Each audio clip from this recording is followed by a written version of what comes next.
আজকের ব্লগে তোমাদের সাথে আমার কোচবিহার এবং জয়ন্তী ঘোরার কিছু মুহূর্ত শেয়ার করব। তো প্রথমেই সকাল সকাল চলে এসেছিলাম কোচবিহারে বানেশ্বর শিব মন্দিরে। তো রাজ আমলের মন্দিরগুলোর মধ্যে অন্যতম হচ্ছে এই বানেশ্বরের শিব মন্দির। বর্তমানে এই বানেশ্বর শিব মন্দির একটা রাজ্য সংরক্ষিত স্মৃতিস্তম্ভ হয়ে গেছে। এই মন্দিরে ভগবান শিব পূজিত হয়ে আসছেন বহুদিন ধরে। তো আমরা খুব সুন্দরভাবে আগে পুজো দিলাম। তো মন্দিরে ঢোকার জন্য 10 টাকা দিয়ে প্রথমে একটা কুপন কাটতে হয়।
এটা নন্দী ও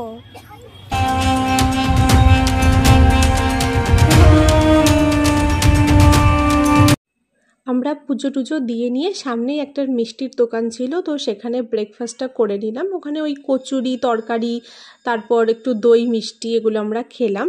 আর খেয়ে দিয়ে চলে এলাম মদনমোহন বাড়ি বা মদনমোহন মন্দির যেটা বলে। তো এখানে সেদিনকে প্রচণ্ড ভিড় ছিল, কারণ এক নেতা এসেছিল। তো সেখানে সাক্ষাৎকার হচ্ছিল এবং কারোর একটা অন্নপ্রাশনও হচ্ছিল, এই জন্য প্রচণ্ড ভিড় ছিল। আর এত রোদ ছিল না, ওই জন্য মানে খুব একটু কষ্ট হচ্ছিল। যাই হোক, ওই যে মা ছাতা নিয়ে রয়েছে, আর খুব একটা দর্শন করতে পারিনি, একটুখানি দর্শন করলাম। এত ভিড় ছিল আর জায়গাটা ভীষণই সুন্দর, তো ঘুরে ঘুরে দেখছিলাম। এত রোদ, বাপরে বাপ। মায়ের তো শরীরটা একটুখানি খারাপই। আর এখন আমরা এসেছি মদনমোহনের বাড়ি, মদনমোহন মন্দির। আর এখানে হাঁসগুলো চড়ছে, প্রচণ্ড ভিড়। কোনো একজন নেতা এসেছেন, তো তারই সাক্ষাৎকার হচ্ছে, আবার অন্নপ্রাশনও হচ্ছে।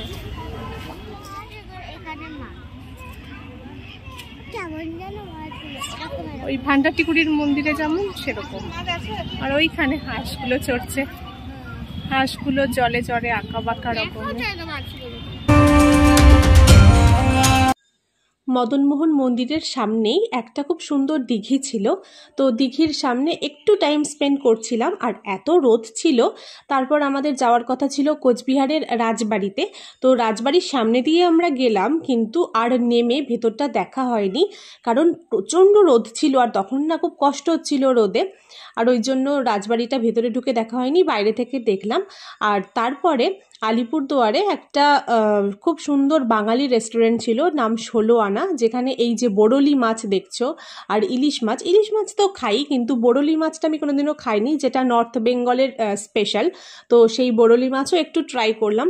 আর খুব সুন্দর বাঙালি খাবার খেয়ে দিয়ে তারপর আমরা এই যে দেখছো লেখা আছে বক্সা টাইগার রিজার্ভ, এখান দিয়ে রাজা ভাত খাওয়া হয়ে জয়ন্তীতে পৌঁছালাম। হ্যাঁ, চলে গেল না, আমি দেখেছি তখন। হ্যাঁ ছিল, এইখানে পুরো দাঁড়িয়ে ছিল, আমি দেখলাম চলে গেল। যা গাড়ির আওয়াজেই চলে গেল।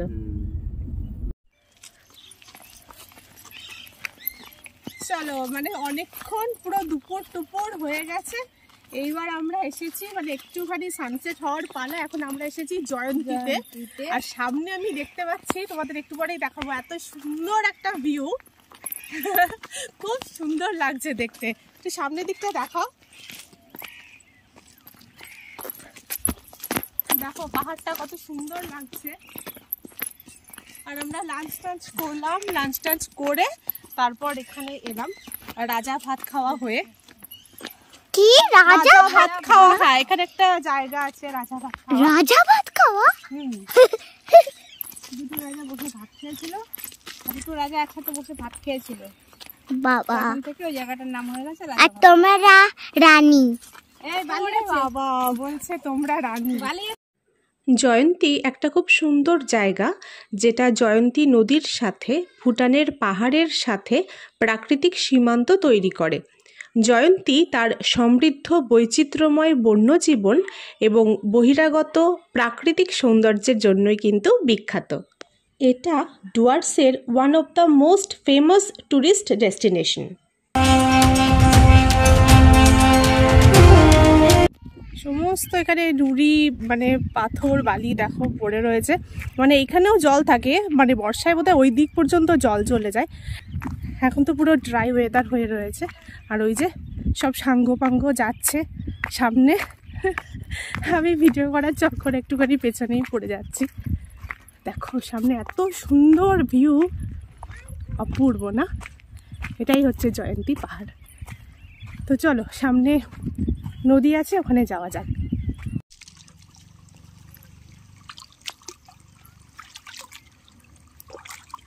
দেখো ফাইনালি তোমার এই যে জয়ন্তীতে এসে এই সামনের পাহাড়, আর এখানে একটু জল বয়ে যাচ্ছে।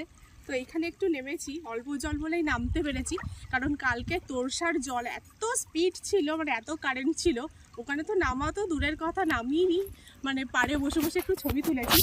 আর পুরো সানসেট হবে, দেখো সূর্যটা দেখো, পুরো সানসেট হবে, ভীষণ ভালো লাগছে। আর মাম্পি ওই যে দূরে বসে বসে রিলস বানাচ্ছে, আর যে তুতুন ওইখানে একটুখানি নেমেছে, মানে এইটুকু জল হয়েছে বলে আর স্লিপ করে যাচ্ছে না, এই জন্য নামার সাহস হয়েছে। একটুখানি নেমে পাটা ডুবিয়ে থাকি, তারপরে আবার চলে যাবো। ঠান্ডা জল, ঠান্ডা জল। দেখো পুরো একদম নুড়ি পাথরগুলো দেখো, কালারিং পুরো দেখা যাচ্ছে জলের তলায়। হ্যাঁ ও মা জুতোটা একটু খুলবো মা? হ্যাঁ যাবো মা, যাবো। হ্যাঁ ও মা, হ্যাঁ কোথায় যাবে? ওখানে যা। জুতোটা হ্যাঁ জুতোটা খোল, আস্তে সাবধানে। ওইখানে অল্পই জল আছে, মানে ভয়ের কিছু নেই। দেখিস যেন গড়িয়ে পড়ে যাস না, আস্তে করে যা। মামা এখানটাও পরিষ্কার আছে, এখানটাও আসতে পারিস, এখানটাতেও পরিষ্কার আছে, জলটা পুরো দেখো। পুরো আমার পাটা ট্যান পড়ে গেছে, মানে জুতো পরে পুরো ট্যান পড়ে গেছে পাটা।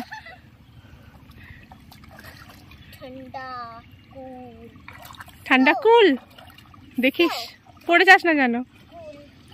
বসে আছি আর সানসেট দেখছি বসে বসে, এটা একটা মানে দারুণ অভিজ্ঞতা।